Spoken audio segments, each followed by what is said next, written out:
aujourd'hui est présent avec moi des personnes qui étaient à la mission. Donc il y a le Vlad, Mathieu et donc Elmod. On est parti, on va dire, une dizaine de jours. Euh, une dizaine de jours et on s'est retrouvés donc tous avec l'équipe du centre hospitalier pour apporter de l'aide aux nécessiteux de la République démocratique du Congo. Excusez-moi. Donc, lors de cette mission, comme je vous ai expliqué, on a eu la venue d'un professionnel camerounais, donc qui a fait ses études, si je ne me trompe pas, au Canada, le docteur Wanda. Et donc, il est intervenu, on va dire, sur une dizaine de jours. Et le but, alors, on avait essayé d'organiser les choses pour que le médecin forme en premier lieu l'équipe présente et après, en deuxième lieu, fasse une formation, donc une formation théorique et ensuite une formation pratique. Bon, rien n'a eu lieu de ce qu'on avait voulu mettre en place et ça a été du pratique tout de suite parce que dès que les gens ont su qu'il était présent, dès que les gens ont su qu'il y avait une équipe spécialisée dans les soins des plaies, certaines personnes sont venues sur le centre hospitalier et et honnêtement, les plaies qu'il y avait sont, je vais dire, symptomatiques de l'état du pays et symptomatiques de l'état du système de santé congolais. Alors, pour éviter de se faire censurer et surtout pour éviter de vous choquer, on ne va pas vous montrer les photos des plaies parce qu'on en a énormément.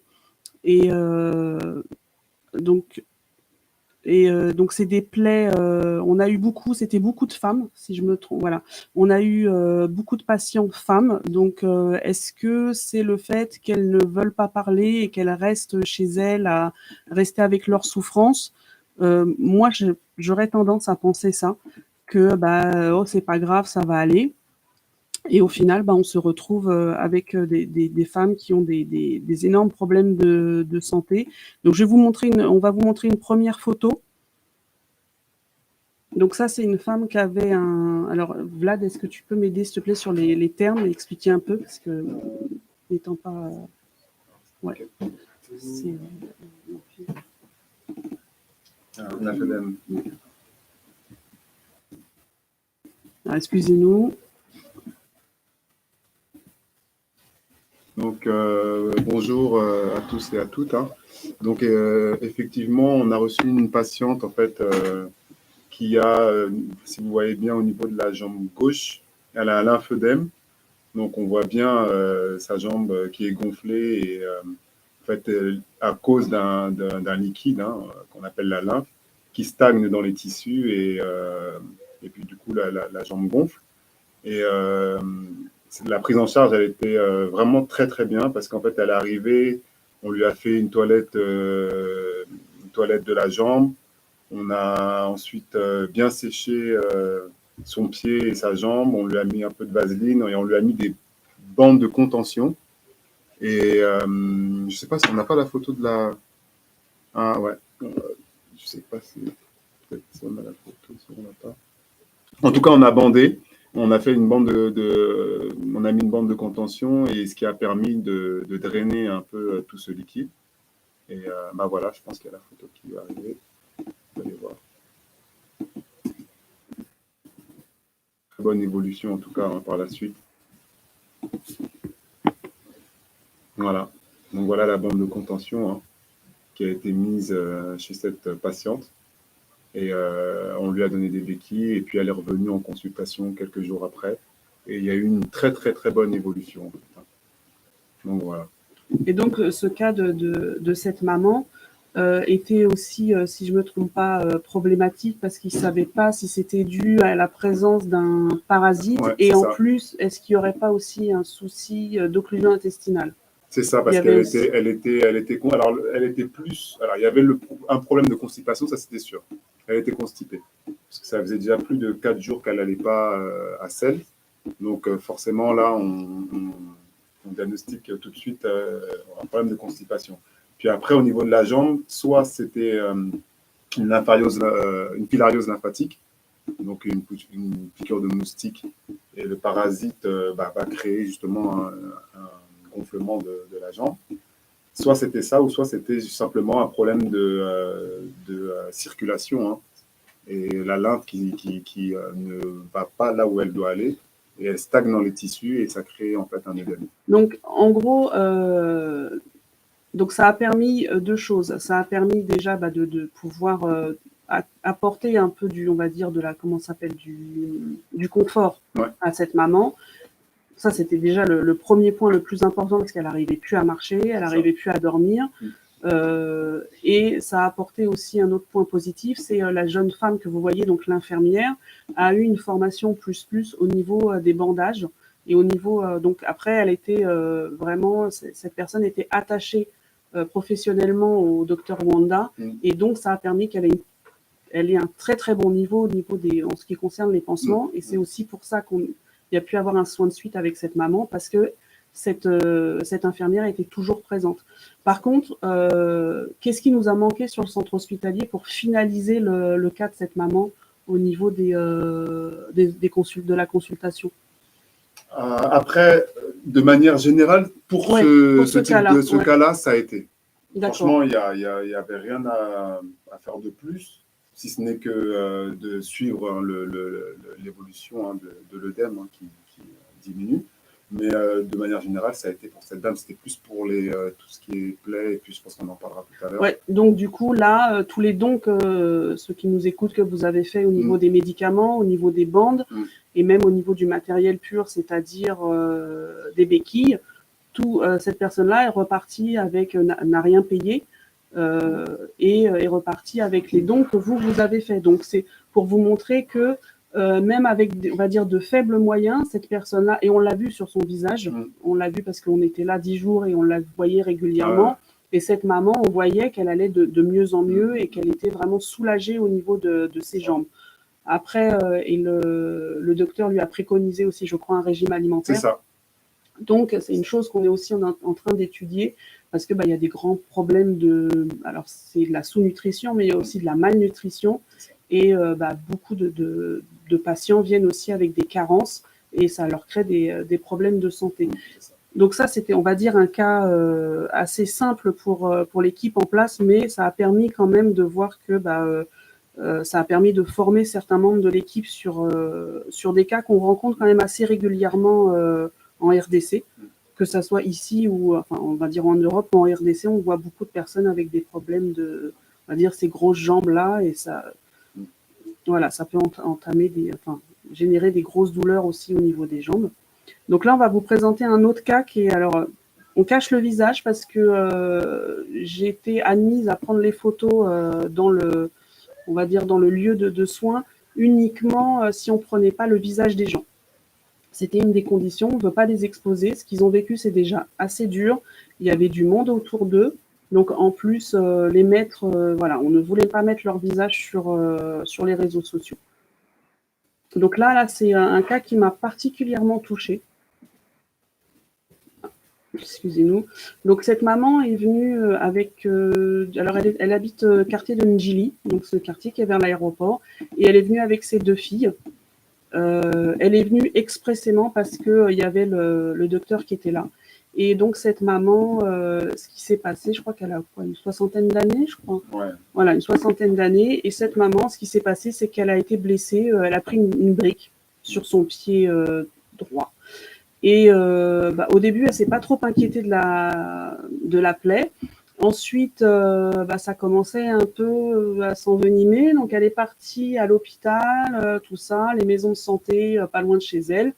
Et puis, on n'a pas compris ce qui s'est passé.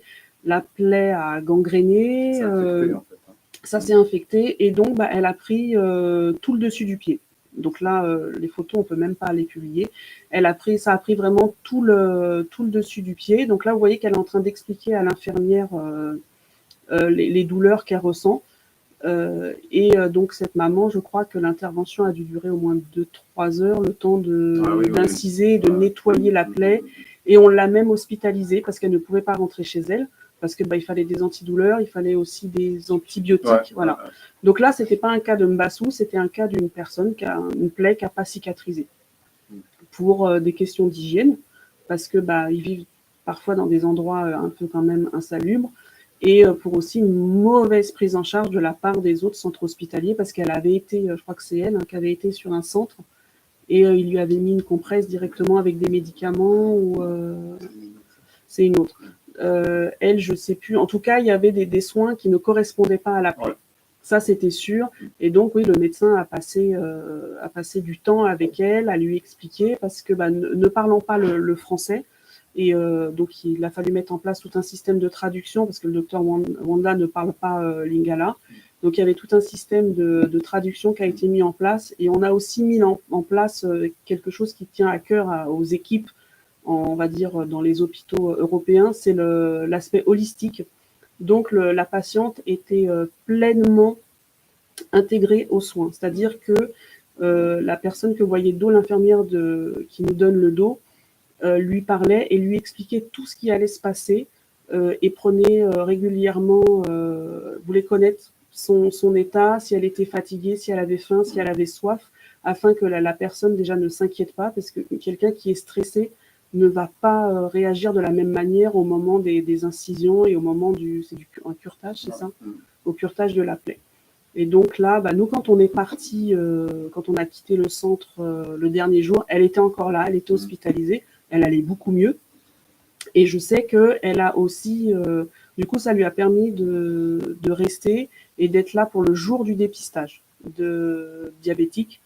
C'est une des mamans qui était présente, donc elle a bénéficié aussi de cette journée de dépistage.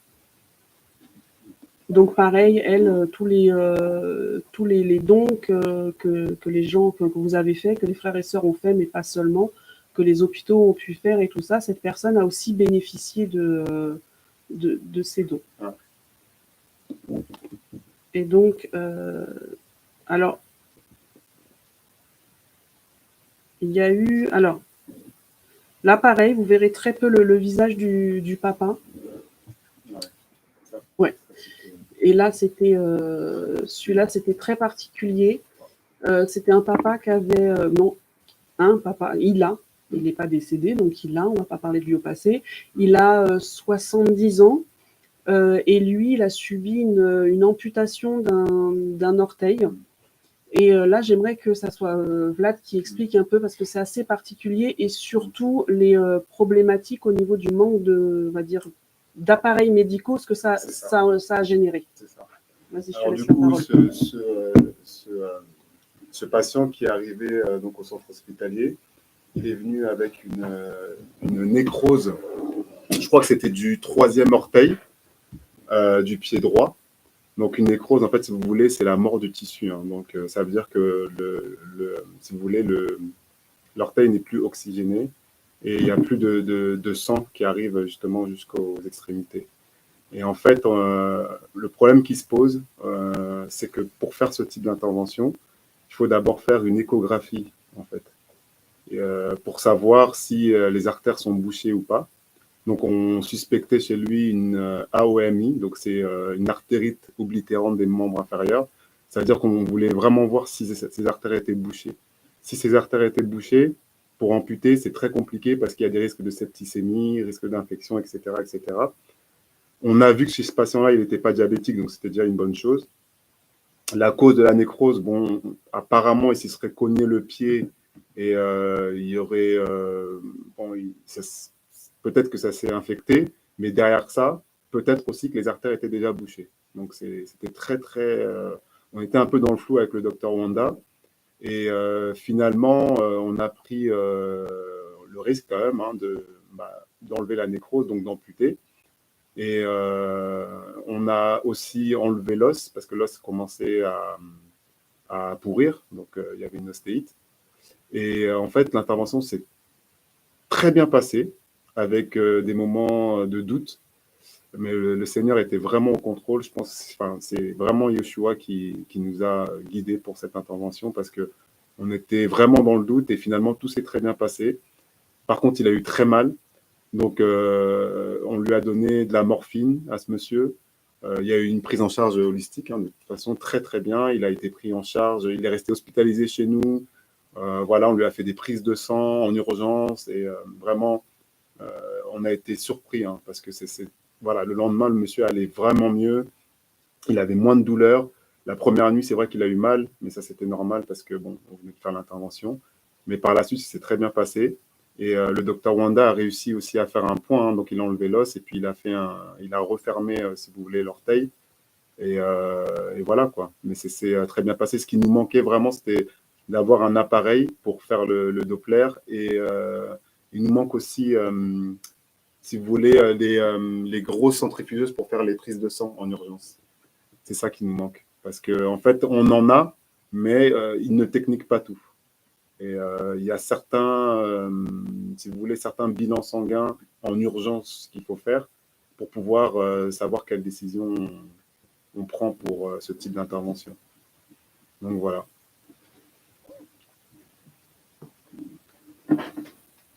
Donc après, effectivement, il est resté pareil avec l'autre maman. Ils sont restés hospitalisés assez longtemps. Et parce que c'est des personnes qui ne peuvent pas être renvoyées chez elles parce qu'elles ont besoin vraiment d'une surveillance continuelle. Donc il y a déjà donc les proches qui viennent, ce qui là-bas, ils peuvent même rester 24 heures sur 24, les gardes malades. Et donc j'ai eu à parler avec sa femme qui vraiment a béni toute l'équipe, le centre hospitalier, a béni toutes les personnes qui faisaient des dons et m'a demandé une chose en particulier. Donc je fais un appel micro si jamais il y a un kinésithérapeute qui veut venir en mission au centre hospitalier parce que la population de Maluku et de la région est très demandeuse au niveau de tout ce qui est soins, parce qu'il y a beaucoup d'AVC, il y a beaucoup de problèmes de rééducation. La femme de ce monsieur a eu un accident de voiture. Elle a été renversée, elle a été opérée des hanches et depuis, elle a perdu sa mobilité. Elle n'arrive plus à marcher parce que les soins n'ont pas suivi, pas parce qu'elle n'avait pas l'argent du tout, mais parce que la qualité de soins n'était pas là et que, a priori, ses os se sont calcifiés, c'est ça ? Et du coup, elle n'arrive plus à marcher, donc il faudrait soit refaire une opération, lui mettre des broches, ou des plaques. Et elle, ce qu'elle demande, c'est si on peut trouver un kiné et une école. Voilà. Elle demande aussi une école pour les enfants parce qu'elle elle est désespérée de voir tous ces enfants qui sont là dehors à ne rien faire et à rester sans instruction.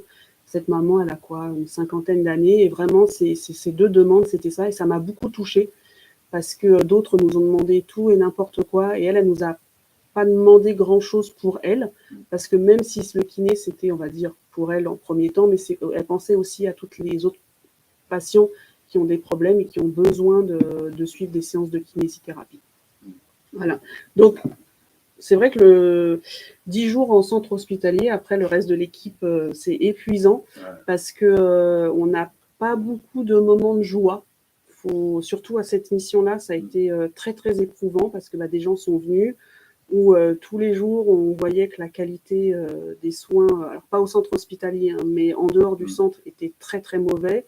Une femme qui est venue avec une plaie suintante et où elle est partie je ne sais pas où, ils lui ont juste écrasé, alors dis-moi si je me trompe, des antibiotiques, ils ont fait une pâte à base d'antibiotiques et lui ont mis directement sur la plaie. Donc bien sûr, ça n'a pas cicatrisé, ça s'est infecté, voilà. Donc ce n'était que ça, que après on peut pas vous montrer, mais croyez-nous sur parole, ça n'a été que ça, que des gens qui sont venus avec des plaies atroces, où je comprends pas comment on puisse laisser des gens comme ça. Voilà, ça c'est une situation pareille. On a rencontré des albinos. J'ai rencontré une association qui est là-bas et pareil, des gens qui se retrouvent avec des tumeurs de la face en pleine rue comme ça, et on les laisse. Personne ne s'en occupe. Alors il y a bien des gens qui s'en occupent, mais c'est tellement cher. Et je sais pas, non, j'ai pas la photo. On a rencontré la femme d'un militaire. Son mari il a été envoyé à Bunia et elle a eu un accident de moto et elle a payé de mémoire pour donc elle est sur là où il y a les bungalows. Elle habite là où il y a les bungalows et donc pour aller de là où il y a les bungalows à là où il y a le centre hospitalier, ça doit être en taxi, c'est pas très très cher. Et donc on a fait le calcul. Elle a payé, je crois qu'elle a payé $45 Pour le transport? Oh non, les soins, pour les soins qui étaient, voilà. Ouais, parce qu'elle avait un palu. Ouais, elle avait un palu plus une brûlure, donc en tout, elle a dû payer 45 $ pour du coup, un produit bleu qui a été mis sur sa plaie. Elle était brûlée, sa peau était complètement noire, brûlée. Le pansement, et voilà, elle souffrait atrocement. Et quand je lui ai expliqué que si elle était venue au centre hospitalier, elle n'aurait pas payé parce que femme de militaire. Donc au centre hospitalier, on prend soin des militaires congolais, sachant tout ce qu'ils subissent, surtout dans l'est du pays. Donc, et leur famille, on prend soin d'eux. Et ce qui s'est passé, c'est que cette maman, en gros, elle aurait pu économiser, je crois, de mémoire 15 $. Alors que là, elle ne pouvait même pas retourner pour faire les bandes de ce pansement parce qu'elle n'avait pas l'argent. Voilà, il n'y a pas de suivi. Effectivement, Elmode, il n'y a aucun suivi médical parce que rien que pour, on va dire, c'est voilà, même dans les assemblées, hein, on va appeler ça l'offrande du droit de l'œil, rien que pour ce qu'on soit vu par un médecin, faut payer.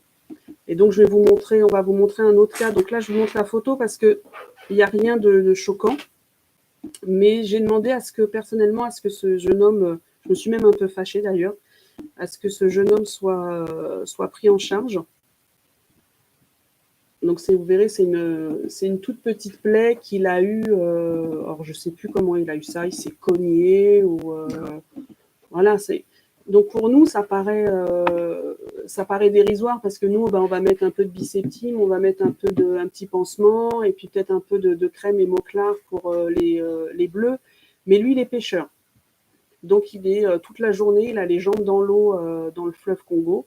Et donc, si ce monsieur, ce jeune homme n'avait pas eu un soin correct et un suivi par rapport à sa plaie, automatiquement, on allait avoir une infection avec des bactéries qui sont dans l'eau du fleuve Congo. Donc, je lui ai fait un peu peur parce qu'il voulait partir. Et donc, je lui ai montré quelques photos, jusqu'à quel niveau aurait pu aller sa plaie. Et bizarrement, ça l'a très, très convaincu de rester et de se faire soigner. Non, c'est vrai, j'avoue, je lui ai fait très, très peur parce que je ne voulais pas le revoir lors d'une prochaine mission.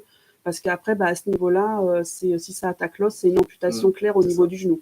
Là, voilà, donc il perd sa jambe. Un pêcheur avec une seule jambe, il perd son travail. Et puis, c'est pas possible. Donc voilà, c'est vrai que pour nous, on va même pas chez le médecin pour ça, mais eux, c'est obligé, là-bas, c'est obligé au vu des conditions de la qualité de l'hygiène. Et juste, je voudrais, parce qu'on en a parlé la dernière fois, je pense qu'on en reparlera régulièrement dans les émissions, les problèmes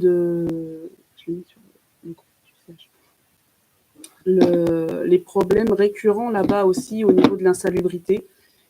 Et c'est une autre photo. Excusez-nous, c'est un peu... Voilà. Et donc, juste pour que vous voyez un peu donc on est parti au mois d'avril, donc c'était la saison des pluies. Et puis à un moment, on s'est retrouvé avec Elmode.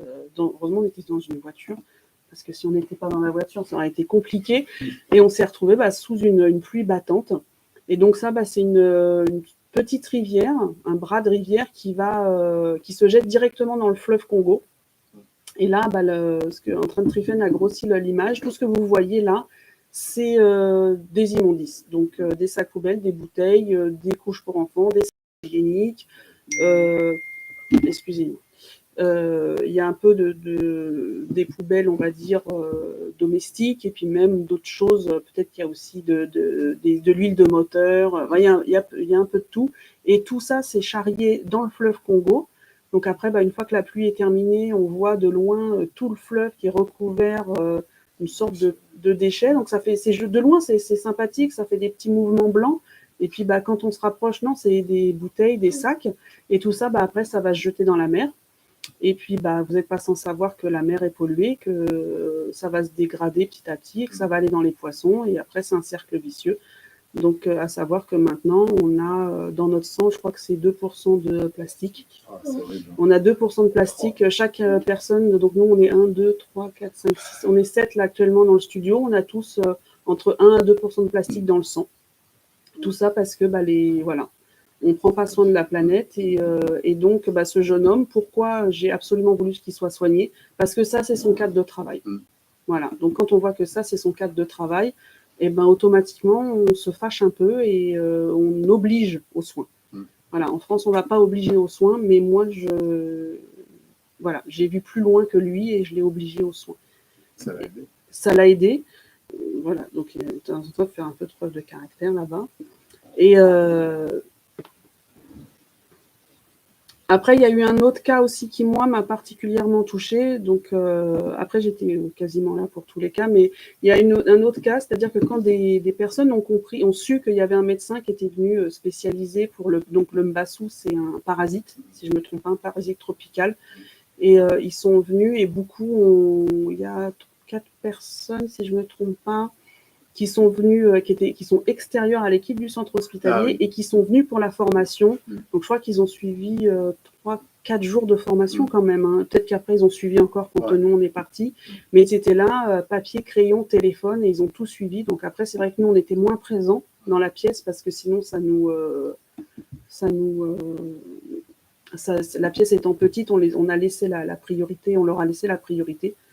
Et pendant sa présence aussi, le docteur Wanda a fait des formations en présentiel, où là, vous voyez toute l'équipe qui était là et qui a suivi des cas pratiques. Donc, il leur montrait des photos et il leur expliquait comment faire les plaies et les tenants et les aboutissants de chaque chose. Et à l'issue de ces formations, il leur a donné un diplôme, soit un diplôme de présence, pour les personnes qui avaient juste assisté à la formation. Et pour ceux qui ont pu assister donc au cas pratique, eux, ils ont eu un diplôme qui reconnu, puisqu'il a un niveau international, donc reconnu au niveau médical. Et donc, ces personnes ont un diplôme attestant qu'ils ont suivi une formation. Et je pense que c'est une bonne chose aussi pour l'équipe en place de régulièrement leur fournir aussi tout cet apport-là au niveau professionnel. Et je sais qu'il y en a qui ont pardon, excusez-moi. Ils ont énormément apprécié. Il y en a qui se sont réellement plu dans cette activité au niveau des plaies et des soins. Je pense à une infirmière en particulier qui a énormément pris plaisir et qui était énormément investie. Et donc, c'est très, très bénéfique et pour nous qui avons été, et pour la population, mais aussi pour l'équipe là-bas du centre hospitalier. Et donc, et juste comme c'est le centre hospitalier, ça n'est pas que des choses négatives, je voulais vous montrer une des vues. C'est en gros, c'est ceux qui vont au centre hospitalier, s'ils ne font pas cette photo, c'est qu'ils n'y ont pas été. C'est pas possible. On ne peut pas rester insensible. Voilà, ça c'est le centre hospitalier, c'est une des joies quand on y va, que ça soit le matin, parce qu'on arrive le matin en général avant le lever du soleil, et on repart bien après le coucher du soleil. Excusez-moi. Et donc voilà, donc là c'était un coucher de soleil. Vous voyez du coup, là vous voyez le petit appentis où on a mis le groupe électrogène, qui permet, lors des grosses opérations, d'avoir la clim et la lumière, ce qui est très important parce que la température peut monter jusqu'à 50 degrés dans les salles d'opération. Et vous voyez aussi le container bleu, c'est l'eau.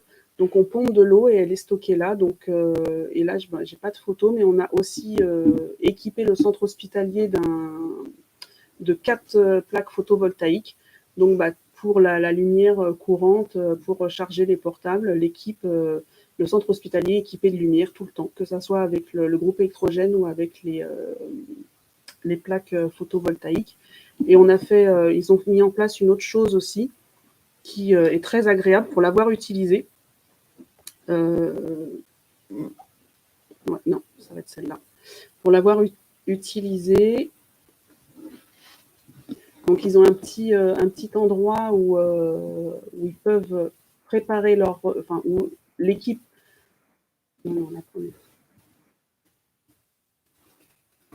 Voilà, ils ont une petite, c'est une petite cuisine, mais avec une vue sur le fleuve. Vous avez le vent qui vient et donc du coup la place est assez fraîche et c'est très très agréable. J'ai vainement essayé de préparer quelque chose.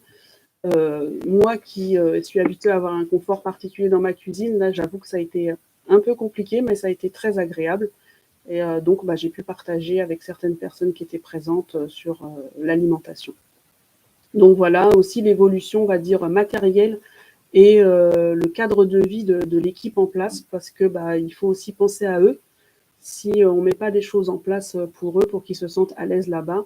Hélas, on va les perdre et tout le travail qui est fait au niveau de la formation, ça va profiter à d'autres. Donc, régulièrement, on fait un apport en qualité de travail, c'est ça, ouais, en qualité de travail. Parce que on va leur demander de plus en plus beaucoup, étant donné que de plus en plus des médecins vont venir. Et on a une bonne nouvelle à vous annoncer pour l'émission, comment ça s'appelle, la prochaine mission qui a lieu au mois de juillet. Le docteur Niaoui va revenir et donc il sera présent sur le centre hospitalier. Les billets ont déjà été en charge. Et donc, il sera présent au centre hospitalier entre le 6 juillet et le 15 juillet 2022. Donc, il y aura une nouvelle campagne. Donc là, ça sera de la chirurgie. Donc, pardon, excusez-moi. Ça nous laisse 3 semaines pour nous organiser. Et vous, si vous avez de la famille qui est à Kinshasa ou même à Brazzaville, parce qu'il y en a qui traversent et qui ont besoin, qui sont nécessiteux et qui ont besoin d'opérations particulières, parce que la dernière fois, le docteur Niaoui avait fait une ablation d'un goitre, il avait fait des ablations, un problème de rate sur un enfant, je crois aussi, le petit. Enfin, il y avait des opérations que l'équipe en place fait déjà des opérations, mais là, il y avait des kystes ovariens. Donc, du coup, il y a eu des multiples opérations sur un seul et même patient, des grosseurs au niveau de la poitrine, je crois. Enfin, il y avait des assez particulières. Donc, ça vient en aide, voilà. Sachez que le docteur Niaoui va revenir et on est franchement très très heureux de son retour. Il l'avait dit parce qu'il a été extrêmement touché par l'accueil, il a été extrêmement touché par les conditions de travail et pareil pour le docteur Wanda qui a été extrêmement touché par tout ce qui se passe et par la grâce de Elohim qu'il y a là-bas et à chaque fois il reviendra aussi, je le sais pour en avoir parlé avec lui. Il reviendra, on ne sait pas quand, mais il a à cœur de revenir parce que il veut communiquer la connaissance que Elohim lui a accordée. Il veut communiquer cette connaissance à l'équipe en place pour venir en aide à la population de la République démocratique du Congo. Donc voilà un peu le petit débrief de cette mission. Je vous cache pas qu'on a été, le retour a été dur, éprouvant. On est revenu, on a été très très fatigué parce que c'est des journées qui sont extrêmement intensives. Lever à 4h30 du matin, arriver sur site à 6h, et puis après, on rentre quand on rentre. Du coup, voilà, il y a une heure d'arrivée, mais il n'y a pas d'heure de départ. On n'a pas le temps de manger, pas qu'on ne peut pas, ou qu'on ne veut pas, c'est qu'on n'a pas le temps. On est toujours en priorité aux patients, priorité à l'équipe en place pour leur apporter toute l'aide qu'on peut au niveau de l'organisation, au niveau des conseils, au niveau du soutien aussi, parce que un jour, il y a eu un souci, une des infirmières était malade. Donc, il y avait là-bas, c'est des gardes de 24 heures. Donc, je me suis mise à faire de l'admission et avec une infirmière qui a fait une garde, je crois, de plus de 36 heures, alors que la nuit, elle avait fait un accouchement. Donc, vraiment, il y a une équipe là-bas en place qui est courageuse.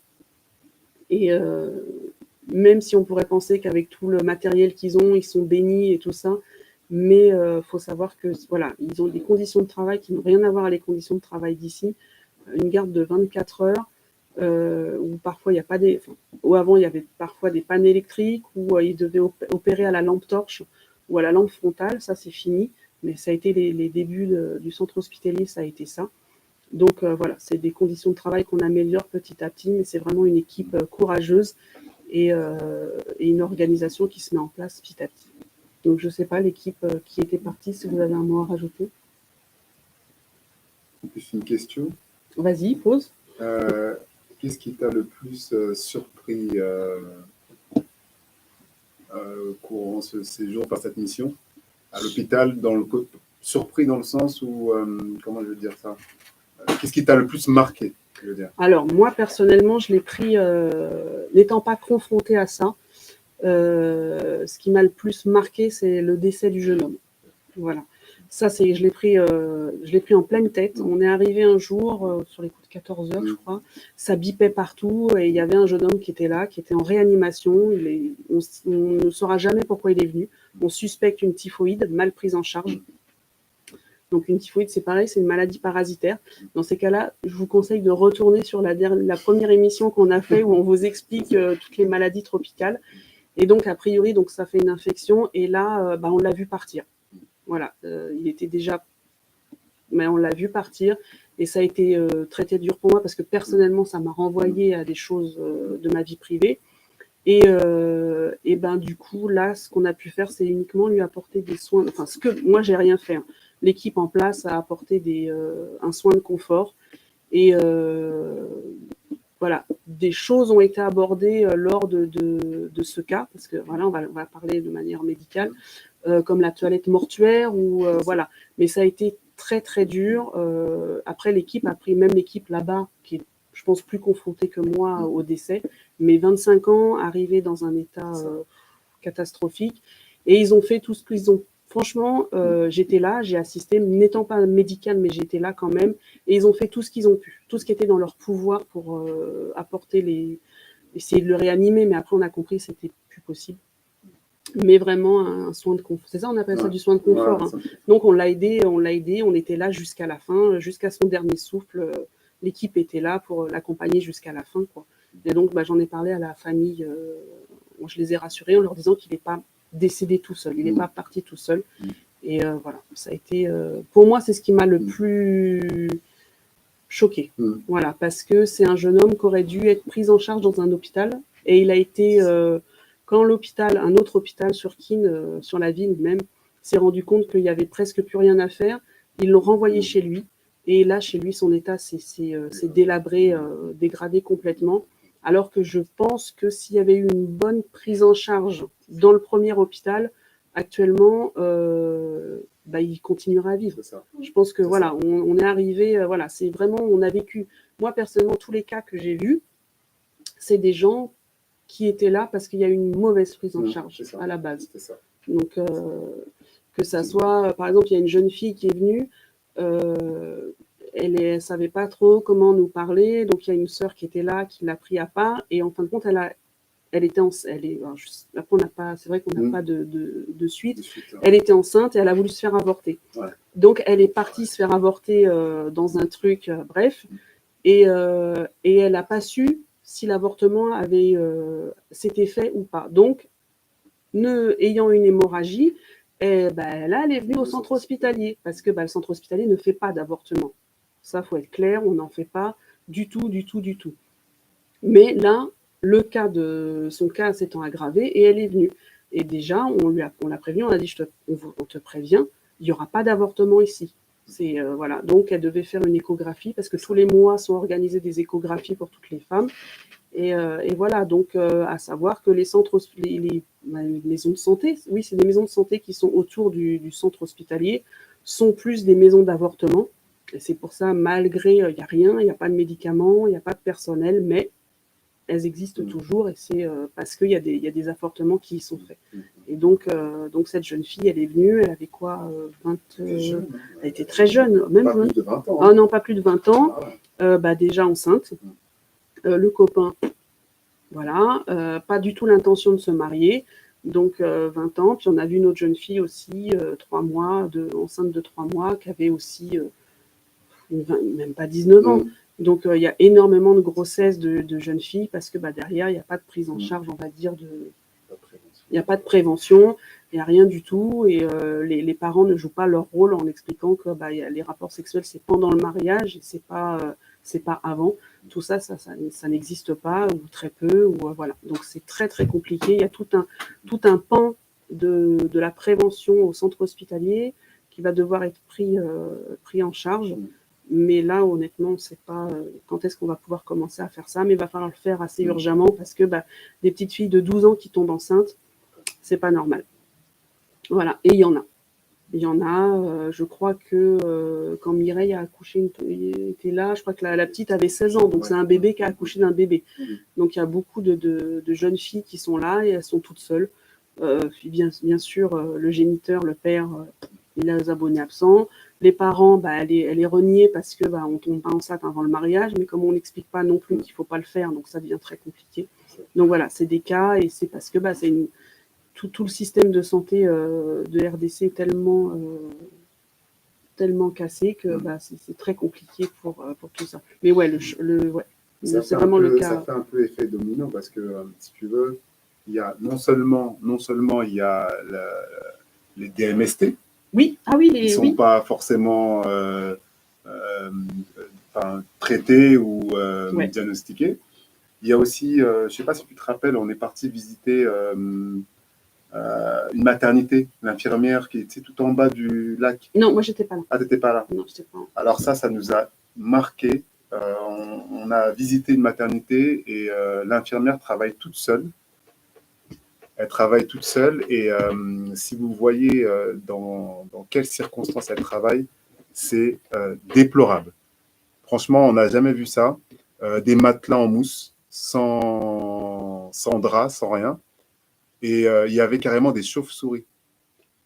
Des chauves-souris. Et ça nous a... Franchement, on est resté bouche bée. On était choqués. Elle travaille toute seule et en plus, elle n'avait pas tout le matériel pour pouvoir travailler correctement.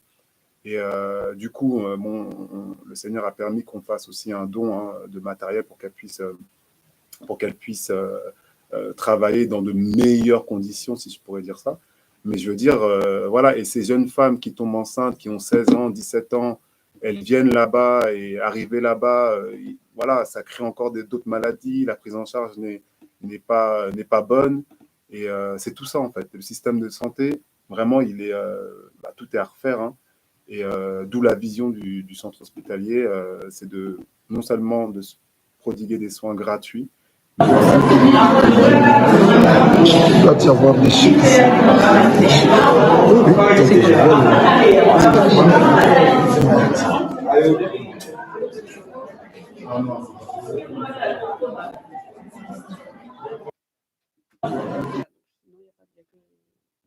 n'y aura que la vidéo, il n'y a pas de... Il doit y avoir des chiffres.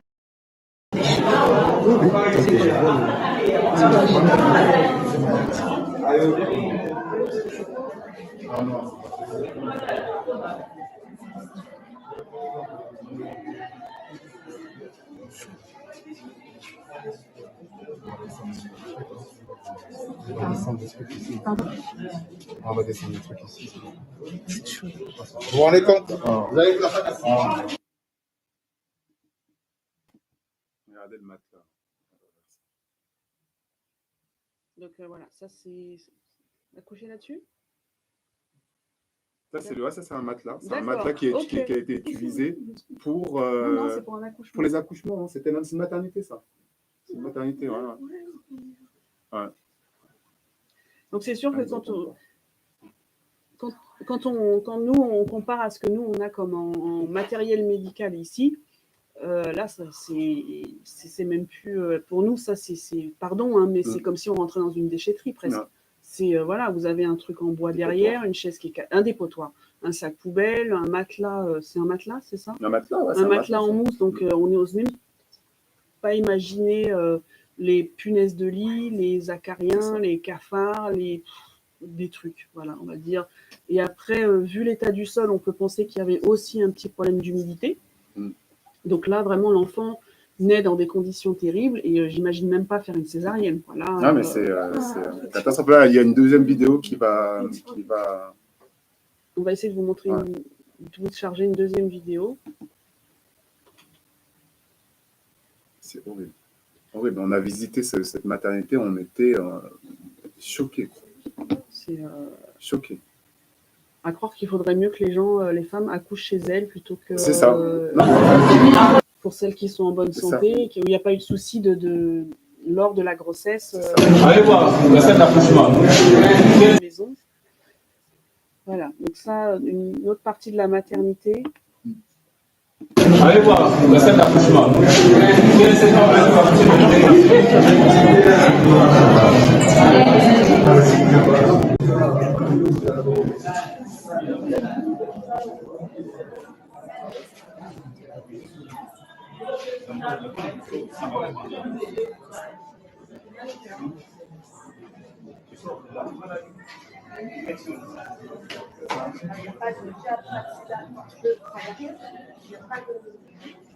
Non, moi, c'est tout. En fait, c'est simplement ce que voit les réalités.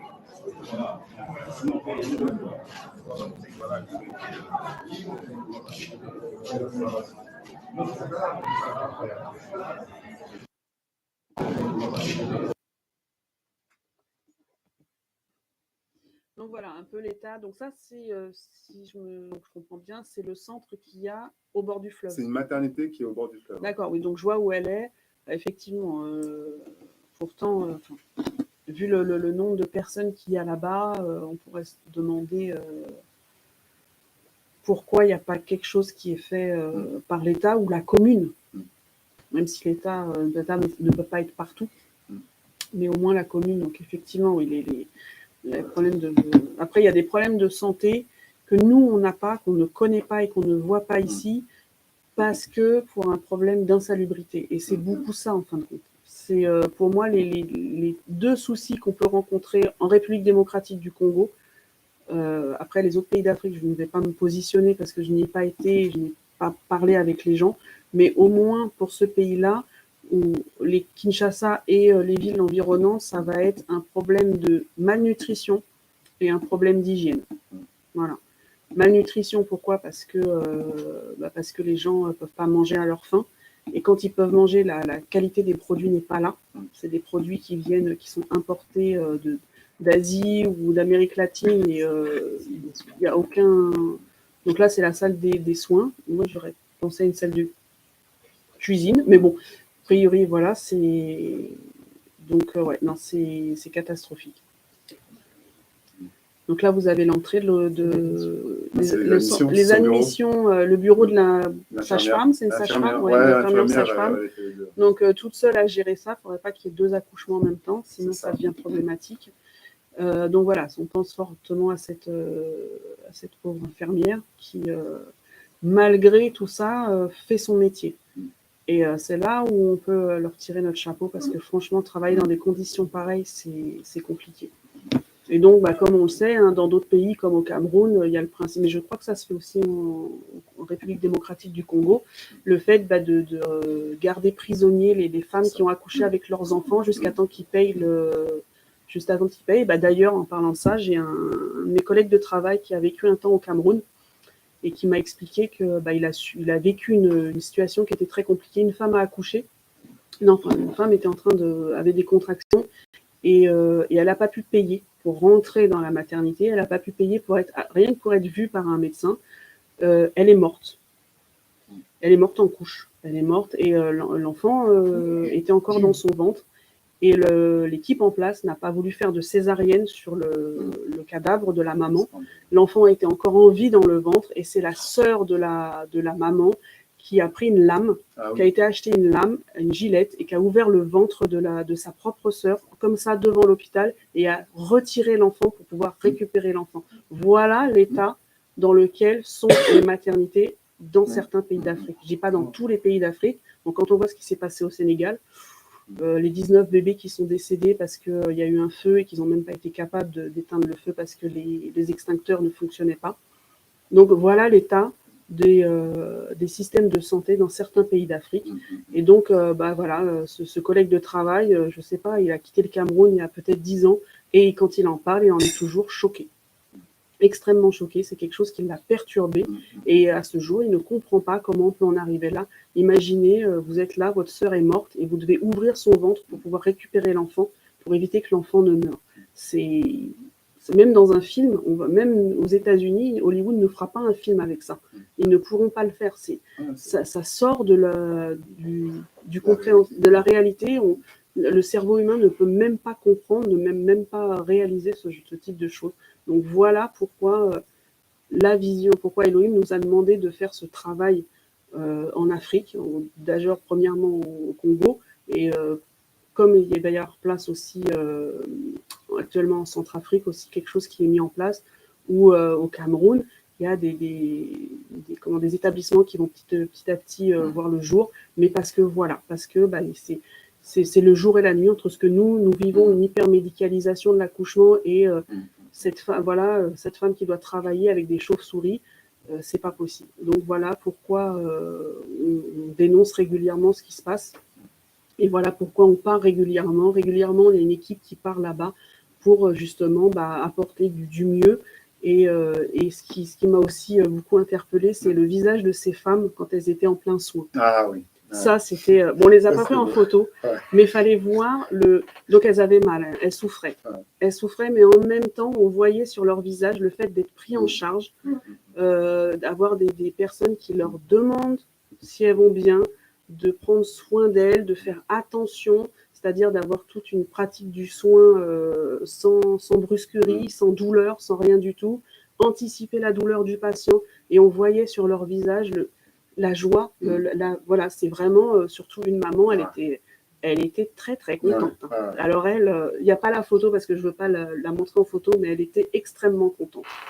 Et c'est ça aussi, voilà, c'est ces petites joies-là. Moi, c'est des petites joies que j'ai récupérées un peu à gauche, à droite. Mais voilà. Et donc, vous, qu'est-ce qui vous a le plus marqué pendant Elmode, Mathieu? Bonjour à tous.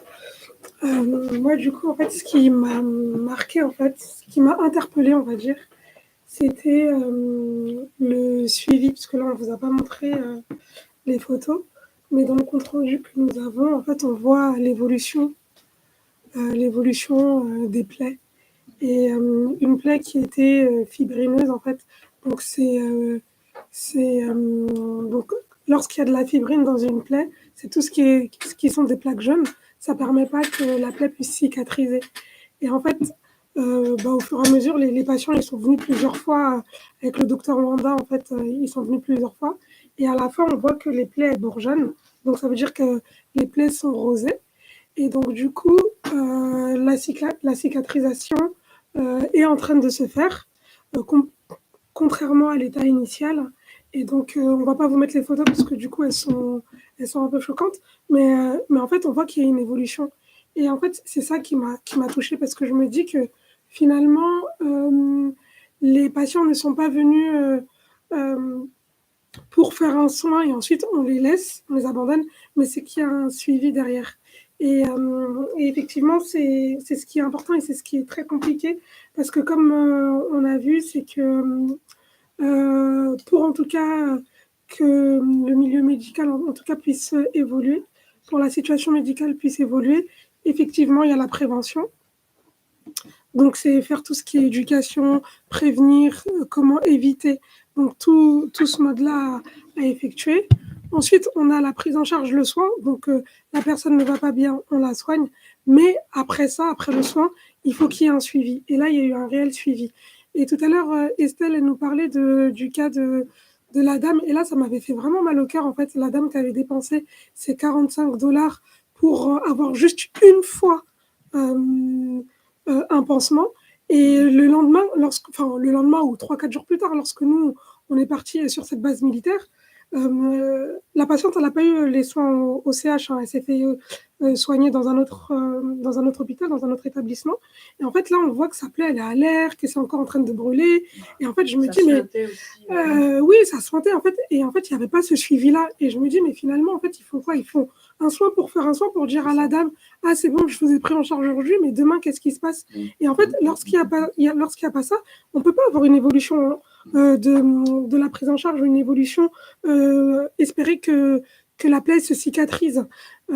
Si on prend juste pour prendre en charge au moment donné, il n'y aura jamais d'évolution. Et là, au CH, en fait, c'est qu'il y a eu cette évolution. Et en fait, et on disait à la maman, bon, faut venir au centre, on va vous suivre. Mais après, avec les moyens, avec les difficultés, en tout cas de son côté, hein, parce que du coup, on l'a poussée à ce qu'elle vienne. Après, on n'a pas eu de retour si elle est venue ou pas. Non, on n'a pas eu de retour parce que c'est une maman avec son mari n'étant pas là, il est en guerre, enfin il est parti faire la guerre. Je crois qu'elle était enceinte avec un palu. Enfin bon, c'est et 20 minutes pour nous, 20 minutes en voiture, c'est rien, mais pour eux c'est une mentalité que personnellement, j'arrive pas encore à comprendre les freins. Non, les freins qui font qu'ils ne viennent pas, se faire soigner sur le centre hospitalier alors qu'ils savent que c'est gratuit. Mais le fait de prendre un taxi, de venir jusqu'au centre hospitalier, donc de sortir de leur village, de sortir de leur campement Et il y a on va dire, allez, un blocage, un frein psychologique, le fait de sortir. Et il y a tout un travail à faire par rapport à ça. Tout un travail à faire, soit de faire une équipe, on va dire, volante qui part à la rencontre de ces patients-là, parce que 20 minutes, c'est rien, ou alors les rassurer. Et il y a voilà, le centre hospitalier, il y a aussi tout un travail par rapport à ça, mettre une mise en place de prise en charge de soins. Ou... Ça, si tu peux... On va vous montrer cette fameuse plaie. Et donc, une prise en charge, on va dire, à domicile. Voilà, des soins externes. Et je pense que on va y arriver incessamment sous peu parce que y a des populations qui ne peuvent pas se déplacer parce qu'ils n'ont pas l'argent ou parce qu'ils payer le taxi, c'est trop cher. Parce qu'ils sont trop âgés ou parce que enceinte voilà. Donc voilà, cette fameuse plaie. Moi personnellement, j'ai toujours pas compris pourquoi le produit était bleu. Sur un produit bleu qui a été posé sur la plaie. Voilà, on reste assez circonspect sur le principe. Et là, il aurait fallu du gras en fait pour hydrater tout ça. Mais en fait là, le fait que ce soit à l'air avec la chaleur, là c'est sûr que en mode on pourra pas arriver à une cicatrisation au niveau de son bras. En fait. Donc c'est ça en fait moi qui m'a. En fait, je voyais le côté CH où en tout cas ceux qui venaient, ils avaient ce suivi-là et on essayait d'avoir un suivi. Et de l'autre côté, lorsqu'on sort un petit peu et qu'on voit à l'extérieur, on se dit punaise. Eux aussi, en fait, ils ont besoin et ils ont besoin surtout d'avoir un suivi. Donc voilà. Parce que ce qu'il y a, c'est que au début, ils vont à côté de la maison pensant que ça sera moins cher, ça leur coûtera moins cher en taxi. Donc, il n'y a pas toute cette réflexion autour de la gratuité du soin, donc du coût de l'économie. Mais après, qu'est-ce qui va se passer? C'est lors de la prochaine mission, hélas, j'espère qu'on ne va pas la retrouver plus mal en point. Mais lors de la prochaine mission, parce que c'est une maman qui est très active au niveau des bungalows, au niveau de la surveillance du site, avec une de ses amies, elles sont très actives, et avec leurs enfants aussi, voilà. On les voit à chaque fois qu'on y va, on les voit, on parle ensemble et tout, et j'espère qu'on va la retrouver en meilleure forme et que sa plaie aura séché et il n'y aura plus que un mauvais souvenir. Mais au vu de tout ce qu'on a vécu sur la mission d'avril, honnêtement, j'ai peu d'espoir parce que je sais, c'est pas, mais on sait pertinemment comment ça peut finir parce que la maman ou la maman qui a eu le pied, tout le plat du pied qui était abîmé ou le monsieur où on a dû amputer l'orteil, ça avait commencé comme ça. Ouais. Voilà, c'est des plaies, une négligence, une petite plaie, et pas une négligence de la part du patient, parce que le patient a mal, parce que le patient veut de l'aide, mais le patient n'a pas d'argent. C'est vraiment une négligence de la part des soignants qui sont là-bas, parce que eux non plus n'ont pas les moyens. Il faut dire la vérité, ils n'ont pas les moyens de matériel. En humain, oui, il y a des moyens parce qu'il y a des écoles, parce qu'il y a des médecins, parce qu'il y a des infirmiers. Mais après, un infirmier qui n'a pas de pansement, qui n'a pas de produits pour nettoyer, ne peut pas faire des miracles.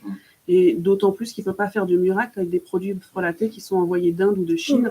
C'est encore plus compliqué. Donc, souvent, il y a des médicaments qui sont vendus sur les marchés. Ces médicaments, ils n'ont de nom que ce qu'il y a sur la boîte parce qu'en vrai, c'est des faux médicaments. Et c'est vendu. Et quand on donne une ordonnance à un patient, il peut aussi aller chercher un médicament vendu à la sauvette sur un marché et ne pas aller dans une officine, donc dans une pharmacie, parce que ça lui coûtera trop cher. C'est ça aussi le problème. Il y a toute une industrie autour des faux médicaments. Et après, qui en sont les premières victimes? Ce sont les patients. Et voilà. Donc, il y a tout. À chaque fois, on revient. On est, comment dirais-je, entre démoralisé, vu l'ampleur du travail, on est affaibli parce que toutes les atrocités et toutes les horreurs qu'on a pu voir et les témoignages qu'on a pu entendre. Et puis en même temps, c'est de voir une maman qui va beaucoup mieux, même si on l'a vu encore sur son lit d'hôpital, mais voir son visage qui rayonne parce que elle a plus mal, ça nous donne de la force. Mais honnêtement, c'est très compliqué. Alors, effectivement, c'est Babsoul. Effectivement, il y a aussi, il y a un problème de confiance. De confiance parce que c'est pas que les médecins là-bas ne sont pas capables, quand on voit ce que certains sont capables de faire avec rien, c'est pas un problème on va dire, de formation ou d'incapacité du médecin, c'est un manque de matériel. Et toute une organisation qui font que, sachez que les médecins là-bas, il y a un fixe, mais il y a une commission, c'est-à-dire qu'ils touchent de l'argent de la part des patients. Pour être opéré, il faut payer une commission aux médecins. Donc voilà, il y a ça aussi. Donc si vous ne pouvez pas payer assez la commission, si vous ne pouvez pas payer, automatiquement, vous allez trouver un médecin de piètre qualité. Voilà. Et après, effectivement, il y a aussi toute une partie. Donc, du coup, ils n'ont plus confiance dans la médecine, on va dire médecine scientifique, parce qu'ils ont eu affaire à des charlatans, parce qu'ils ont eu des médicaments frelatés, des gens qui se disent médecins, puis en fin de compte, ils sont peut-être plombiers, je ne sais pas. Et ensuite, vous avez aussi effectivement l'aspect superstition et ce qu'on appelle les tradipraticiens. Les tradipraticiens, donc effectivement, ils vont aller, et la maman, elle a été, pour son pied, elle a été voir un tradipraticien qui a mis une sorte de mixture sur son pied, et du coup, ça a empiré la blessure. Mais pour eux, c'est aussi, voilà, il faut passer par le tradipraticien pour avoir une santé correcte. Donc effectivement, c'est deux problèmes qui vont ensemble. Après... Alors, pour les bus par rapport à la population, ça pourrait être possible, mais vu voilà, vu l'état de la route, pour descendre au centre hospitalier, voilà, c'est très complexe de descendre au centre hospitalier. La route est étroite, il n'y a pas de bitume, elle est érodée avec l'eau. Facilement la voiture peut se retrouver embourbée, donc très compliqué de descendre des patients en bus sur le centre hospitalier. Il y en a qui arrivent en taxi, les douleurs doivent être insupportables, ça va être atroce qu'ils doivent subir. Après, je pense qu'il va falloir plus se diriger vers nous, aller vers eux, plutôt que eux venir vers nous. Parce que c'est pas aux patients de venir au médecin, mais c'est aux médecins d'aller aux patients. Voilà, c'est pas un client, c'est pas quelqu'un qui prend une chambre d'hôtel ou qui va acheter une glace. Il nous apporte pas du chiffre d'affaires. Donc c'est à nous, donc nous centre hospitalier, nous on va dire un personnel médical, d'aller vers le patient et d'aller l'aider là où il faut l'aider. Donc, et pour aller l'aider, du coup, on a besoin de moyens humains. Oui. Donc un nombre important de soignants. Dans ces cas-là, oui. Et de soignants formés. Oui. Et c'est d'où les formations. En fait, c'est pas qu'on n'y a pas pensé, mais c'est qu'en fait, on avance petit à petit. Donc la venue de Dr Wanda, ça a aidé à spécialiser une ou deux infirmières et qui peuvent, elles, être autonomes. En fait, c'est ça, c'est aussi qu'elles puissent être autonomes. Et lorsqu'elles voient une plaie, elles disent, ah là, il faut du gras, là, il faut sécher, là. Et donc, d'abord les former. Après, ensuite, les monter en compétence dans des spécificités pour justement être efficace lorsqu'on ira vers la population. Et donc, Mathieu, ton ressenti, ça se fait quoi, la deuxième fois que tu y vas déjà? 2 ou 3e fois? Bonjour à tous. Oui, c'est pour la deuxième fois que j'ai été. Ce qui m'a le plus... ce qui m'a plu, c'est comme tu l'as dit tout à l'heure, voir le visage des personnes qui ont été prises en charge. Ils avaient une forme d'assurance, en fait. Ils étaient rassurés. Même si on les avait pas encore touchés, le simple fait d'être assis sur la chaise, sur le côté, là, ils étaient rassurés. Et ça, c'était quand même un bonheur de voir ça. Ce qui m'avait aussi...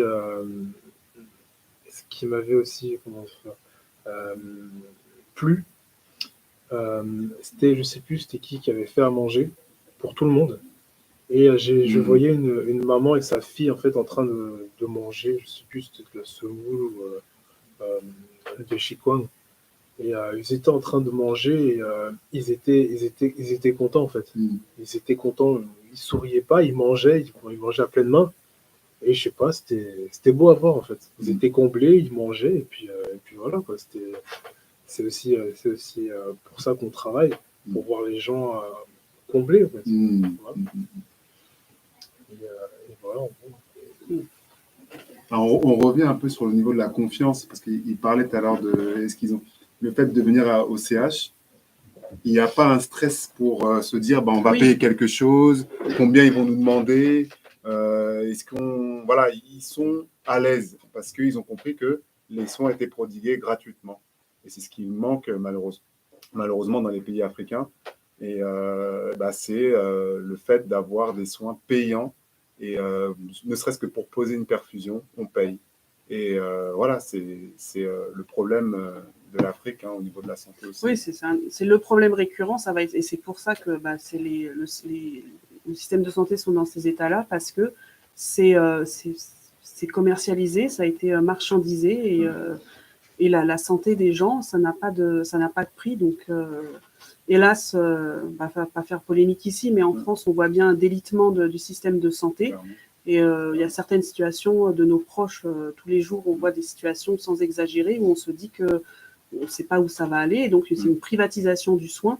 Et quand on voit ce que ça donne, la privatisation du soin, on voit ce que ça donne en Afrique, j'ai peu d'espoir de l'Europe, hélas. Mais pour l'instant, tant qu'on peut, comme j'explique à mes proches, tant que je peux, moi, par la grâce d'Elohim et par l'aide d'Elohim, aller là-bas et apporter ce que nous, on a un surplus, parce qu'on a énormément de surplus, on gâche, ouvertement, on gâche les produits médicaux. Tant qu'on peut leur apporter, on le fera, parce qu'ils en ont beaucoup, ils en ont énormément besoin, et ça pourrait régler énormément de problèmes aussi, qu'ils aient un système de santé correct. Et après, on parlera plus tard du système scolaire et tout ça, mais ça, c'est pas le sujet du centre hospitalier. Donc, je ne sais pas s'il y a d'autres questions sur le chat ou d'autres réflexions. Donc, on vous remercie pour votre attention et votre écoute. Si vous avez des questions, si vous avez été interpellé par un sujet, on a un site internet, donc c'est centre. On vous met le lien sur le chat, voilà, ou même en visuel. Donc là, on essaye de mettre à jour les informations. Il y a aussi toute une partie par rapport aux dons, parce qu'il y a tout un protocole qui a été mis en place pour éviter justement qu'on soit submergé par les dons, parce qu'on est une toute petite équipe ici, donc petit à petit, on tend à s'améliorer. Donc, on a mis en place une équipe spécialisée pour les dons en matériel médical et les dons en produits médicaux. Et donc, vous avez tout un process à suivre. On va essayer de faire des affichages et tout ça pour que ça soit encore plus clair. Et il y a toutes nos informations. Vous avez aussi le suivi des nombres de patients, des cas récurrents sur le centre hospitalier. Et pour mettre des informations, on vous les met, que ce soit sur le site ou sur les autres réseaux sociaux. Et on vous remercie de nous avoir suivis. Black, tu as quelque chose à... Ouais, c'était juste aussi pour vraiment remercier le Seigneur et vous remercier pour tous les dons médicaux qu'on a reçus, notamment pour les médicaments, tout ce qui est pour les parasitaires. Les maladies parasitaires. On a reçu énormément de traitements et ils ont bien été, en tout cas, déposés à la pharmacie du centre hospitalier et utilisés comme il le faut. Et vraiment, merci parce qu'on a été énormément touchés par tous ces dons. Vraiment, je tenais à vous remercier et à remercier surtout le Seigneur pour tout ce qu'il fait par rapport à ça.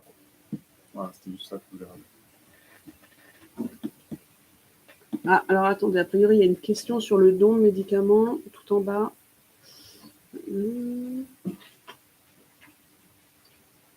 Alors oui, Rose, parce que le S, je ne sais pas à quoi ça correspond. Donc Rose, effectivement, tu peux faire un don tu peux envoyer des médicaments, alors pas directement là-bas, on essaye de les centraliser sur la France. Donc après, je préconise, je te conseille de nous contacter via le site internet où on pourra échanger par rapport à ça, parce que soit c'est un envoi par la poste, ou alors on peut mettre aussi en place alors là, c'est vraiment pour des grosses quantités, nous, à venir récupérer sur des endroits bien précis, ou alors que ça soit déposé sur nos locaux, sur Évry, et dans ces cas-là, c'est avec surprise de rendez-vous, et il y aura quelqu'un de l'équipe qui sera là pour accueillir et échanger par rapport aux dons, il n'y a pas de souci. Donc après, vous verrez sur le site, il y a le formulaire avec toute l'explication par rapport aux dons. Ah, en Martinique. C'est le même nom. Donc, non, pour déposer, c'est compliqué. Elle les envoie. Elle remplit le formulaire. Oui, après, vous pouvez... Oui, en tout cas, pour le formulaire, ça ne change pas. Tu peux le remplir et envoyer et faire... Et après, on trouve une solution. Il n'y a jamais rien d'impossible. Après, à nous de trouver aussi des solutions pour l'envoi des médicaments ou du matériel médical. Donc vraiment, je vous remercie pour votre attention et votre soutien dans la prière, parce que c'est le premier soutien dont le centre hospitalier a besoin, c'est les prières, parce que les dons, l'argent, voilà, les prières et de penser à nous, de parler de l'œuvre, de cette œuvre, parce que le bouche à oreille fait beaucoup de travail aussi. On a des témoignages par rapport à ça, où des médecins sont touchés et font des dons parce qu'ils ont juste entendu parler du centre hospitalier.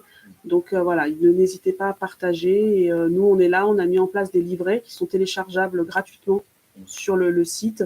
Et voilà, donc nous vous souhaitons un très bonne fin d'après-midi. Non, très bon après-midi, très bon dimanche. Et on espère à très bientôt sur nos ondes. Bonne journée, que Elohim vous bénisse. Amen.